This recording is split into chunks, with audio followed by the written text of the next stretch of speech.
Olá pessoal, aí mais um vídeo da Prefeitura de Gatópolis. No vídeo de hoje vamos ler o segundo capítulo do livro O Gato de Rua, chamado Bob.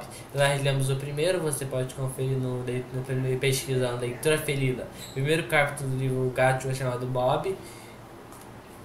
Então vamos lá, esse é uma leitura felina, que é o quadro onde a gente lê livros de gato. Então o nome do segundo capítulo, capítulo 2, é Estrada para a Recuperação. Vamos lá ler. Estivera rodeado por gatos desde que era criança. Acreditava ter um bom conhecimento sobre eles. Enquanto crescia, minha família tivera vários gatos siameses. E lembro que certa vez tivemos também uma bela gata de pelagem de escama de tartaruga. Deve ser bonito. Minhas recordações de todos eles são extremamente afetuosas, mas inevitavelmente creio que aquela que permaneceu mais vividamente em minha mente também seja mais sombria. Cresci na Inglaterra e na Austrália, e por algum tempo moramos em um lugar chamado Crazy, na Austrália Ocidental. No período em que vivemos lá, tivemos um gatinho branco, macio e adorável. Não lembro onde conseguimos, mas tenho a sensação de que ele pode ter sido de um fazendeiro local. De onde é que ele tenha vindo, era um lar terrível. Por alguma razão ele não foi avaliado por veterinário de ser entregue a nós. Agora esse pobre estava cheio de pulgas. Essa condição não foi percebida de imediato. O problema foi que, como o gatinho tinha aquela pelagem branca e grossa, as pulgas estavam infestando e ninguém sabia. As pulgas são parasitas e, claro, elas sugam a vida do que outras criaturas para sustentar a delas. Ela basicamente drenava todo o sangue daquele pobre gatinho. Antes que a gente come já tarde demais. Minha mãe devolve, tem mais que ela que daquele ponto não havia mais chance de recuperação. E tinha todos os tipos de infecções e ainda eram outros problemas. Morreu 2 semanas depois. Que triste. Que vimos o pego. Eu tinha 5 a 6 anos na época e fiquei arrasado, tal como minha mãe. Pensei que já tinha muitas vezes ao longo da minha vida, ao longo dos anos. Geralmente ao ver um gato branco, mas ele esteve particularmente presente na minha mente ao longo do fim de semana. Enquanto passava um tempo com o Laranjinha, sabia que sua pelagem estava com mau estado. Realmente estava falhando em diversos lugares. Tive a sensação horrível de que ele sofreria o mesmo destino que o gatinho branco. Sentado no apartamento com ele naquela noite de domingo, tomei uma decisão, não permitia que aquilo acontecesse. Não assumiria que os cuidados que já tiveram com ele fariam melhorar. Não aproximaria que estava tudo bem. Precisava levá-lo ao veterinário. Sabia que o curativo improvisado não seria bom o suficiente para curar a ferida, mas não fazia ideia de que outros problemas de saúde ele poderia ter. Não queria correr o risco de esperar, por isso decidi levar seu nome no seguinte para o centro de RSPCA. Na outra extremidade da estrada Seven Sisters, em direção ao Parque Finsbury. Ajustei o alarme para bem cedo e levantei para dar ao gato uma tigela com biscoitos amassados e atum. Era mais uma manhã cinzenta, mas sabia que ele não poderia usar aquilo como desculpa. Dado o estado de sua perna, sabia que ele não suportaria uma caminhada de 1h30. Então decidi carregá-lo e eu coloquei uma caixa de reciclagem verde. Não era ideal, mas não consegui encontrar outra coisa. Mal saímos e já deixou claro que não gostava daquilo. É engraçado. Daquilo. Ficou se movendo e colocando a parte sobre a borda da caixa e tentando sair. Então finalmente desistiu. Venha, vou carregar você, disse, pegando com o braço livre enquanto levava a caixa de reciclagem com o outro. Ele foi logo subindo para meus ombros e logo se acomodou. Eu o deixei permanecer ali enquanto carregava a caixa vazia comigo por tempo todo até o caminho do RSPCA. Entrar no centro era como entrar em uma cena de inferno. Ele estava abarrotado, principalmente de cães de proprietários, a maioria dos quais pareciam ser jovens adolescentes de cabeça raspada e agressivas. 70% dos cães eram Staffordshire, que é um Bull Terriers, que é uma raça de cão, eu acho. Os quais certamente haviam se ferido em brigas com outros cães, mas para divertirem as pessoas. As pessoas sempre falavam sobre a grandeza da combinação dos amantes animais, mas não havia muitas demonstrações de amor ali. Isso era certo. A forma como alguma pessoa da sua estimação realmente me enjoa. O gato sentava-se ora em meu colo, ora em meu ombro. Estava certo que ele estava nervoso e não podia culpá-lo. Ele percebia rosnando na maioria dos cães na sala de espera. Um ou dois estavam sendo mantidos firmemente em suas coleiras enquanto se esforçavam para se aproximar dele. Um por um, os cães foram levados para a sala de tratamento. A cada dia que a enfermeira aparecia no tanto, ficávamos decepcionados. No final, levamos 4 horas e meia para sermos atendidos. Não, chefe, se roubou, o veterinário vai vê-lo agora. Ele era um veterinário de minha idade, aquela mesma cansada do mundo e que já viu tudo, que ia por se observar no olho de algumas pessoas. Se fosse por toda a agressão pela qual já era cercado fora do consultório, mas me senti imediatamente irritado com ele. Então, qual é o problema? Perguntou. Todo o cara estava apenas fazendo seu trabalho, mas tive a vontade de dizer: bom, isso é engraçado. Bom, se soubesse, não estaria aqui. Mas existia tentação. Contei que havia encontrado o gato no corredor do meu prédio e apontei o abscesso na água. Contei a ele como havia encontrado o gato no corredor do meu prédio e apontei o abscesso na parte de trás de sua perna. Ok, vamos dar uma olhadinha nele, disse ele. Percebeu que o gato estava sentindo dor e lhe deu uma pequena dose de diazepam para ajudar a aliviá-lo. Então explicou que daria uma receita para o tratamento de 2 semanas com amoxicilina para gatos. Volte a me consultar se as coisas não melhorarem em 2 semanas, falou. Pensei em aproveitar a oportunidade e perguntar sobre as pulgas. Ele deu uma olhada rápida para o gato, mas disse que não tem encontrado nada. Mas provavelmente vale a pena dar a eles uns comprimidos para isso. Pode ser um problema em gatos jovens, afirmou. Mas uma vez tinha a tentação de dizer a ele que eu sabia disso. Observei enquanto escrevi mais receita contra pulgas também. Para seu caráter, ele também virou lá e tinha um microchip. Não tinha, o que me sugeriu que uma vez que ele era um gato de rua. Você deve colocar um quando tiver chance, disse. Creio que também ele deveria estar esterilizado muito em breve, acrescentou, entregando-me um folheto e um formulário de um esquema de castração gratuita para gatos de rua. Dada a forma como ele arranhou toda a casa e não era tão agitado comigo, eu senti concordando com seu diagnóstico. Achei que era uma boa ideia, sorri, esperando que ele pelo menos perguntasse-me por quê. Mas o veterinário não pareceu interessado, ele estava preocupado somente em digitar suas anotações no computador e imprimir a receita. Olha, já vimos uma linha de produção que precisávamos processar e lançar para fora do consultório, apontando para o paciente seguinte. Não era culpa dele, era o sistema. Dentro de alguns minutos havíamos terminado. Após ir ao consultório veterinário, fui até o balcão da farmácia e entreguei a receita. A senhora de tal branco estava ali foi um pouco mais amigável. Ele é um amigo de aparência adorável, disse ela. Minha mãe teve um laranjinha certa vez, o melhor companheiro que ela já teve. Um temperamento maravilhoso, costumava se sentar aos pés dela, olhando o mundo passar. Poderia tirar uma bomba ali que ele não deixará. Ele registrou os itens na caixa registradora e me deu a conta. Isso vai lhe custar 22 libras, querido, por favor, disse ela. Meu coração se afundou. 22 libras? É sério? Para quem não sabe, 22 não é 22 reais. 22 libras é bem mais caro que 22 reais. 22 libras? É sério? E daí daguei. Aquela altura, tudo que eu tinha no mundo era mais de um pouco mais de 30 libras. Temos que sim, querido, disse a enfermeira, parece simpática, mas ao mesmo tempo implacável. Entreguei as 30 libras de dinheiro e peguei o troco. Era muito dinheiro para mim, o salário de um dia. Mas sabia que não tinha outra opção, não podia deixar meu amigo sofrer. Parece que estão presos um ao outro pela próxima quinzena, disse o laranjinha enquanto saímos do centro e começávamos nossa longa caminhada de volta para o apartamento. Era verdade, mas nenhuma me livraria do gato, pelo menos pela próxima quinzena.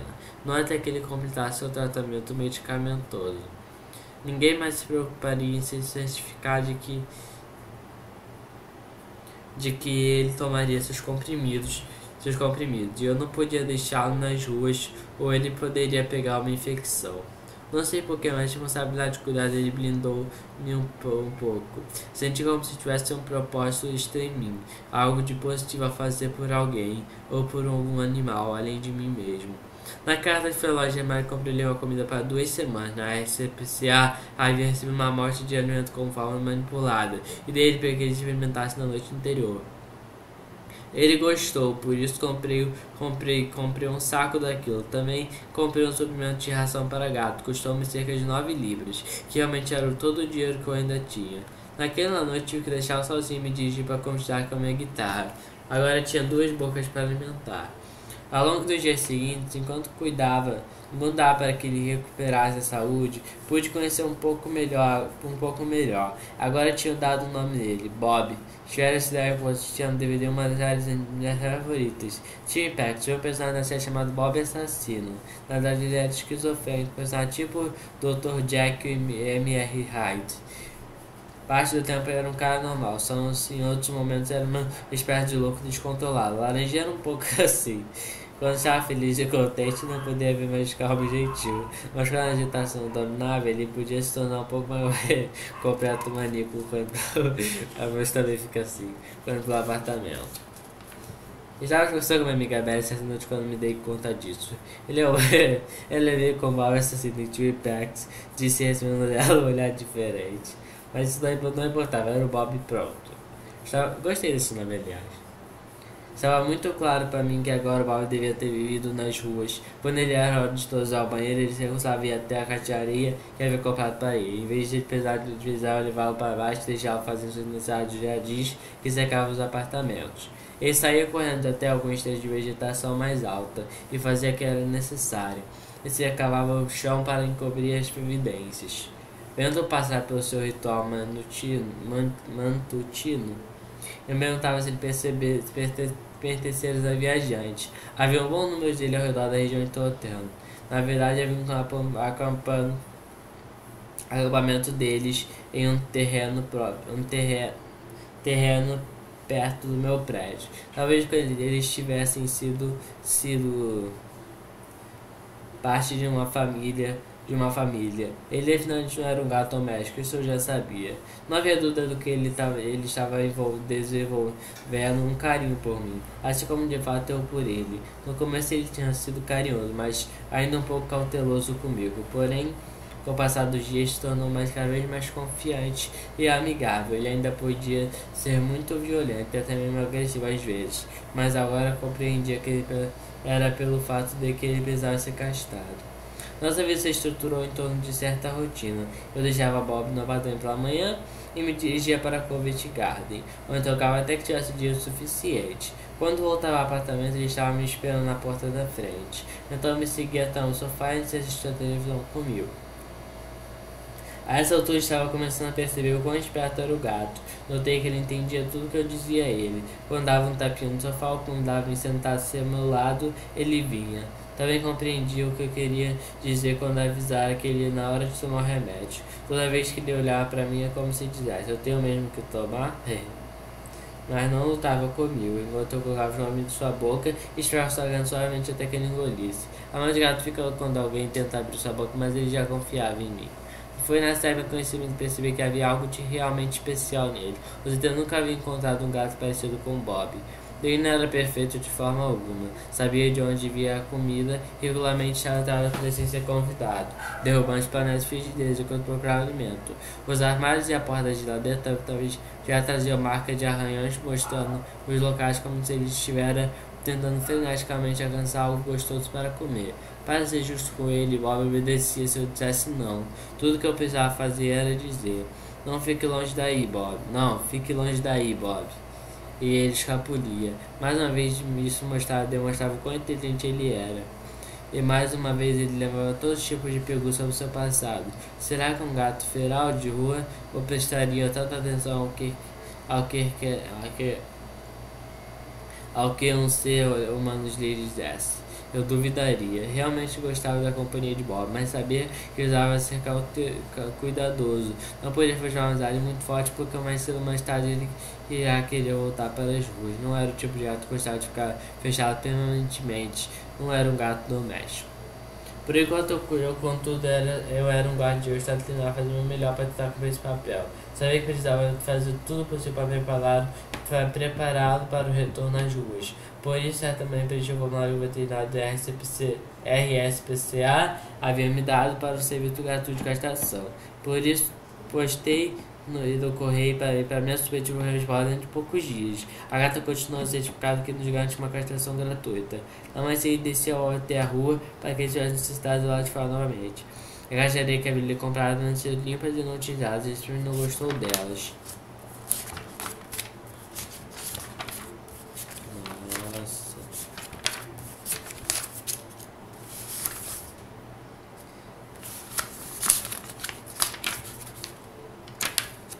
Ele foi até o mesmo local nos arbustos continuando residências e vizinhas, mas essa uma área favorita por algum motivo. Eu suspeitava que tinha algo a ver com ele marcar o seu território, assunto sobre o qual havia lido em um artigo científico em algum lugar. Como de costume, Bob ficou lá por um minuto ou dois, e em seguida passou por um tempo limpando as coisas atrás de si. A limpeza e a arrumação de gatos nunca deixam de me surpreender, porque é algo tão importante para eles. Ele certificou que tudo estava bem, estava saindo de vegetação, quando de repente estacou e ficou tenso, como se tivesse visto alguma coisa. Estava prestes a ter vê-lo que estava incomodado quando a resposta se tornou evidente. De repente, Bob avançou em velocidade relâmpago. Juro. Foi a coisa toda aconteceu com um borrão. Esse Bob havia, antes que eu percebesse, havia agarrado algo em meio à grama, perto de cerca. Eu me aproximei para espiar e vi que se tratava de um pequeno rato cinzento, que não chegava de 8 centímetros de comprimento. O bichinho claramente havia tentado correr dele, mas não teve chance. Bob atacara com velocidade e precisão de um relâmpago. Agora que tudo estava dentro de seus dentes. Não era uma visão mais bonitas, apenas se debatiam. Bob repulsionou o corpo cuidadosamente de seus dentes para que pudesse acabar com o rato. Não demorou para que o inevitável acontecesse. A pequena criatura desistiu da luta. Mas Bob soltou a boca e colocou no chão. Provavelmente aconteceria em seguida, mas não queria que Bob comesse ratos eram neuróticos, criadores de doenças. Então ajoelhei e me tentei pegar a presa. Ele não ficou muito feliz com isso, soltou um ruído que era parte rosnado e parte sibilo. Então levantou o rato novamente. Dê isso para mim, Bob, eu disse, recusando a me recuar. Dê para mim. Ele realmente não estava muito disposto a dessa vez me olhou como se dissesse, por que eu deveria? Procurei em meu casaco, contei um biscoito oferecendo-lhe uma troca. Pegue isso em vez do rato, Bob. Vai ser muito melhor para você. Ele ainda não estava convencido, mas depois de alguns momentos um impasse chegou e enfim ele cedeu. Então logo Bob se afastou do rato, peguei o bichinho, o rabo e o descartei. Era outro lembrete do que, pelo menos para mim, é uma das muitas coisas fascinantes sobre gatos. Eles são predadores letais por natureza. Muitas pessoas não gostam de pensar que o seu gato é fofinho como assassino serial, mas isso é o que os gatos são. É bastante que tenham oportunidade em algumas partes do mundo, incluindo na Austrália. A regra existe sobre permitir que os gatos saiam à noite, por causa da carnificina que ele causa entre a população local de aves e roedores. Bob tinha aprovado o ponto, sua frieza, sua velocidade e sua habilidade como assassino era incrível de se ver. Ele sabia exatamente o que fazer. Aqui me pensar sobre a vida que ele devia ter levado antes de chegar ao corredor do prédio. Que tipo de existência tinha sido? Onde vivera e como sobrevivera? Ele havia se sustentado, perseguindo e comendo preso a cada dia? Fora criado um ambiente doméstico ou sem viver assim de caça? Como se ele se não o gato que era agora. Eu gostaria de tê-lo conhecido. Eu tinha certeza de que meu amigo vira-lata tinha uma história para contar. De muitas maneiras, era outra coisa Bob e eu tínhamos comum. Desde que eu havia passado a ver nas ruas, Bob precisava imaginar sobre o meu passado. Como eu havia chegado naquela situação, elas perguntavam. Alguns faziam profissionalmente claro. Eu havia conversado com dezenas de assistentes sociais, psicólogos e até policiais. Os quais me interrogaram sobre como eu acabava vendo as ruas. Muitas pessoas comuns também me perguntavam sobre isso. Não sei porquê, mas as pessoas parecem ficar fascinadas de saber como alguns membros da sociedade caem pelas rachaduras. Creio que em parte por aquela sensação de que foi a vontade de Deus, que poderia acontecer a qualquer um. Mas também creio que isso faz com que as pessoas se sintam melhores com suas próprias vidas.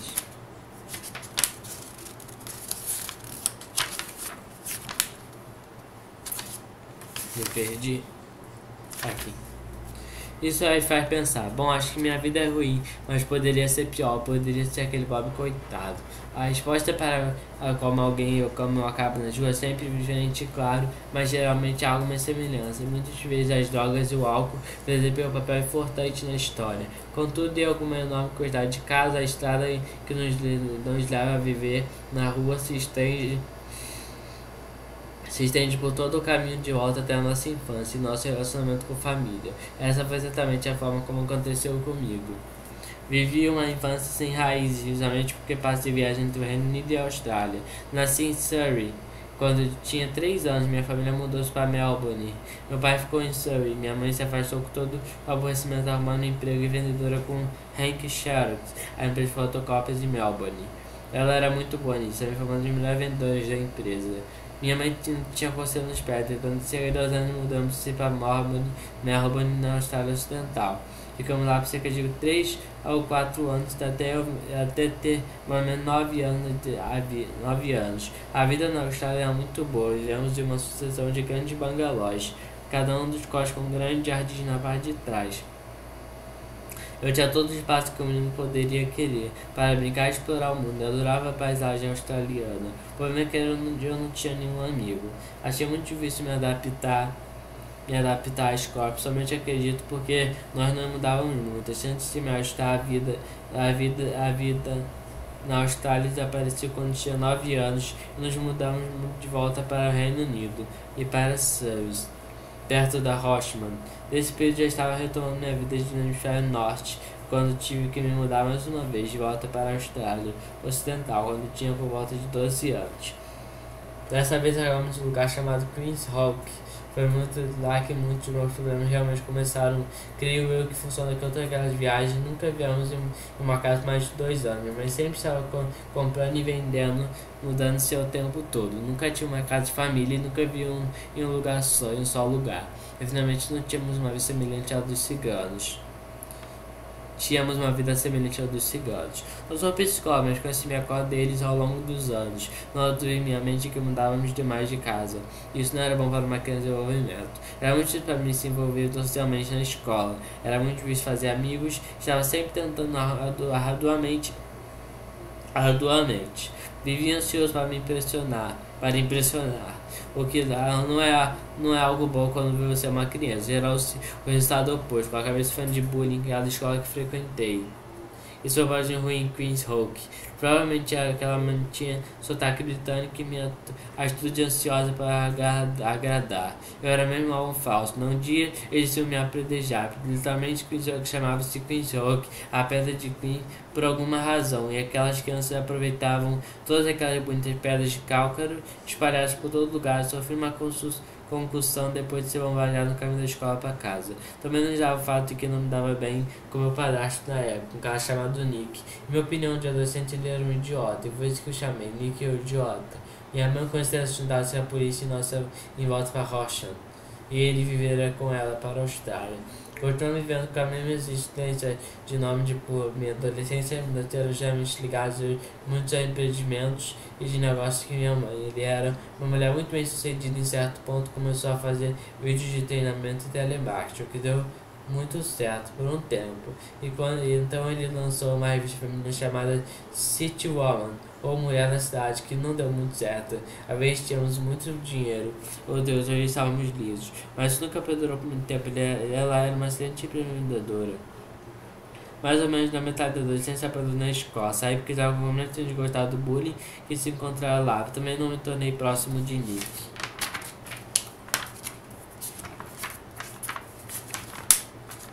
Eu tinha uma forma muito independente de pensar. Tornei-se um rebelde, um garoto selvagem que estava sempre atrasado, sempre desafiando minha mãe, geralmente torcendo o nariz para qualquer autoridade, não importando como fosse ela. Não surpreendente que logo tinha desenvolvido talento especial para me meter em problemas, logo algo que nunca consegui me descassevilar totalmente. De maneira previsível, entrei nas drogas, me cheirando cola, provavelmente para fugir da realidade. Eu me tornei viciado em cola. Só achei alguma vez para ver e depois de ver o gato cheirando.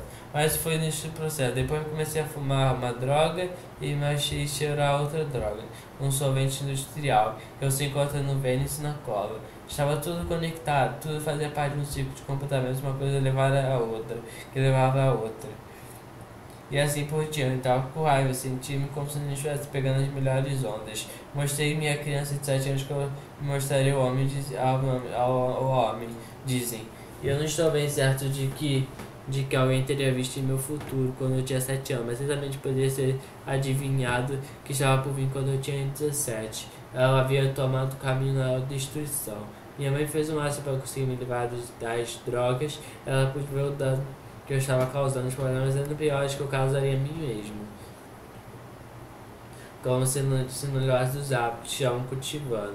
Ela fazia todas as coisas que minha mãe fizera, vasculhava meus bolsos, tentava encontrar drogas, até que me trancou no quarto algumas vezes, mas as fechaduras de nossas casas eram aquelas com botões no meio. Aprendi a encontrá-las de um modo muito simples, como um grampo de cabelo. Esse tempo instalava e eu estava livre. Isso não seria contido nem por minha mãe, nem por qualquer outra pessoa. Não discutiremos ainda mais depois, claro, eventualmente as coisas foram de mal a pior. Dado o momento, minha mãe levou um psiquiatra e ele me diagnosticou todas as coisas possíveis: esquizofrenia, psicose, maníaco-depressiva, TDAH, autismo e déficit de atenção. Hoje conhecido como transtorno de bipolaridade. Maníaco-depressiva, uma observação. Com a hiperatividade, claro, pensei que fosse tudo mentira. Eu era um adolescente confuso que achava que sabia mais do que os outros. Olhando para trás, vejo que minha mãe deve ter ficado muito preocupada. Ela deve ter se sentido imponentemente e aterrorizada com o que aconteceu comigo. Mas eu estava alheio aos sentimentos das outras pessoas. Não me importava com ele, nem ouvia ninguém. A situação ficou tão ruim entre nós que por um tempo morei em um albergue de caridade cristã. Passava o tempo todo lá, usando drogas e tocando guitarra, nasciamente nessa ordem. Perto do meu aniversário de 18 anos, eu não voltaria para Londres para ver com minha meia irmã de casamento anterior do meu pai. Isso marcou o início de espiral decente. Na época, parecia que estava partindo para o mundo como qualquer adolescente normal. Eu me levou depois de me enxugar sem sair do carro. Paramos no sinal vermelho e eu saltei, dando-lhe um beijo no rosto e assinando em despedida. Estávamos pensando que eu ficaria por fora por 6 meses ou pouco mais. Esse era o plano. Eu ficaria por 6 meses, sairia com minha irmã e perseguiria meu sonho grandioso de me tornar músico. Mas as coisas não saíram exatamente conforme o plano. A princípio foi para ficar com a minha irmã do sul de Londres, mas meu cunhado não encarou bem a chegada muito amigavelmente. Como disseram, adolescente rebelde, como se vestia como um gótico, e era provavelmente um verdadeiro chute no saco, principalmente porque não estava contribuindo para as contas na casa. Na Austrália, eu trabalhava como informática e vendia telefones móveis, mas volta ele não conseguia um emprego decente. O meu que foi capaz de arranjar foi trabalhando como barman. A minha profissão não se encaixa daqueles que queiram e me demitiu depois de me usar para cobrir férias de outras pessoas durante o Natal de 1997. Como se isso não fosse ruim o suficiente, escreveram uma carta ao escritório de seguridade dizendo que eu saí do trabalho. Significa que eu não receber benefícios ao qual teria um direito de virtude de ter nascido na Inglaterra. Depois disso, me tornei mais ou menos vindo na casa do meu cunhado. Finalmente minha irmã e ele me impulsaram. Fiz contato com meu pai e fui visitá-lo 2 vezes, mas é evidente que eu não sempre capaz de nos relacionar. Nós nos mal conhecíamos, mas assim como morar com ele estava fora de questão. Passei a dormir no chão e nos sofás de amigos. Logo estava levando uma vida de nômade, carregando comigo o meu saco de dormir para vários apartamentos e buracos nos arredores de Londres. Então, quando eu fiquei também sem chão, mudei para as ruas. Viver nas ruas de Londres desnuda sua unidade, sua identidade, de sua totalidade de faro. O pior de tudo é desnuda a opinião das pessoas a seu respeito. Elas veem que você está vivendo nas ruas e os tratam como uma não pessoa, não queiram ter nada a ver com você. Em pouco tempo você passa a não ter ser que um amigo de verdade no mundo. Enquanto estava dominando o relato, eu consegui um emprego para trabalhar como porteiro de uma cozinha, mas eles me demitiram quando descobriram que eu era um sem-teto, embora não houvesse feito nada de errado no trabalho. Realmente, quando você não tem uma moradia, tem muitas poucas chances. A única coisa que poderia ter me salvado seria voltar para a Austrália. Tinha uma passagem de volta, mas perdi meu passaporte. 2 anos antes do meu voo. Não tinha documentação e, além disso, não tinha dinheiro para providenciá-la. Qualquer esperança que tivesse voltar para minha infância na Austrália desapareceu, e assim, de certa forma, eu também. A fase seguinte da minha vida foi uma névoa de drogas, pequenos crimes e bem falta de esperança. Também não ajudou o fato de eu ir o hábito de uma droga. Comecei a usá-la no início, principalmente para conseguir dormir às noites na rua. Ela me anestesiava contra o frio e a solidão. Ela me levava para outro lugar. Infelizmente também tomou posse de minha alma. Em 1998, a aventura Deus também independente. Provavelmente cheguei perto da morte algumas vezes. Embora passionais como estivesse tão alienadas, às vezes não a notava. Durante esse período, não me ocorreu entrar em contato com ninguém da minha família. Havia desaparecido da face da terra e não me importava com isso. Estava ocupado demais para sobreviver. Pensando nisso agora, naquele momento todo, posso apenas imaginar que eles devem ter passado por um inferno. Devem ter ficado extremamente preocupados. Tinha uma vaga de ideia de dor que estava causando cerca de um ano depois de ter chegado a Londres. Isso aí 9 meses ou mais depois de passar a vida dele nas ruas. Consultaram meu pai quando chegaram lá, mas não falava com ele havia meses. Foi na época de Natal que eu decidi ligar para ele. Sua esposa, minha madrasta, atendeu o telefone. Ela se recusou a atender e ele desistiu por algum momento. Estava muito chegado comigo.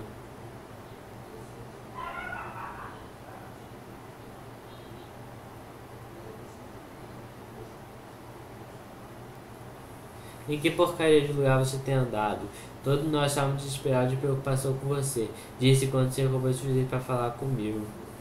Deu alguma desculpa patética, mas ele gritou comigo. Disse que minha mãe vinha entrar em contato com ele desesperadamente, tentando descobrir onde eu estava.